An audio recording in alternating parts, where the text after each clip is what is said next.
Hello மக்களே, எங்கள் வீட்டில் பீனட்டு பழுத்து கிடக்கு. இங்கே வருங்க, நல்ல பழம். இங்கே வருங்க, பார்த்தீங்களா? பழுத்துட்டு பார்த்துக்கிடுங்க. வருங்க, எவ்வளோ கிடக்கு பார்த்தீங்களா? பீனட்டு இதோட இதுக்கு மேலோட கொஞ்சம் கம்மியாக இருந்தது, இதோட கொஞ்சம் நிறைய. எங்கே வருங்க, அடுத்து அங்கே போமா வாட்டர் ஆப்பிள்.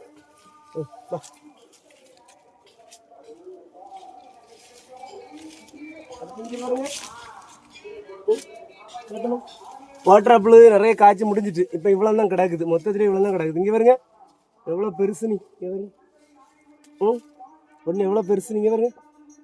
அப்புறமா இங்கே வருங்க, அது இன்னும் ரெண்டெண்ணம் கிடக்கு, அது இன்னும் பழுக்கலை. இது எவ்வளோ பழுத்த அப்புறமாட்டி சாப்பிடுவோம். பார்த்தீங்களா எவ்வளோ பெருசு நீ. பார்த்தீங்களா மக்களே, செவன் பெருசு. இது எனக்கு, இது என் மகளுக்கு பெருசு, எனக்கு சின்னது எனக்கு.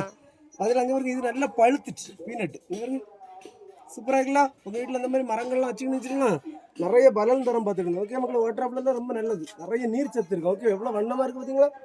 அடுத்தது இந்த முதல் சீசன் முடிஞ்சிச்சு. ஏன்னா அடுத்த சீசனுக்கு இப்போ தான் என்ன பாருங்க, பூத்து கிடக்குதுன்னு பாருங்க. என்ன கிடக்குது பாருங்க, பூ கிடக்கு பார்த்தீங்களா. என்னோட அடுத்த சீசன் என்ன பாருங்க. ஓகேவா, பார்த்தீங்களா, தெரியுதா? அடுத்து இன்னும் கொஞ்சம் கிடக்குது பாருங்க. என்ன கிடக்குது பார்த்தீங்களா, பூத்து கிடக்குது. அடுத்து இன்னும் கொஞ்சம் காயம் கிடக்குது. இங்கே பாருங்க, கொஞ்சம் காய் கிடக்குது. இதெல்லாம் நீ பழுக்கணும். ஓகே மக்களே, நீங்களும் இந்த மாதிரி மரம்லாம் வாங்கி வச்சுருங்களா, நமக்கு நிறைய பலன் தரும். ஓகே மக்களே, நீங்களும் பறித்து சாப்பிடுங்க. ஓகேவா, பாய்.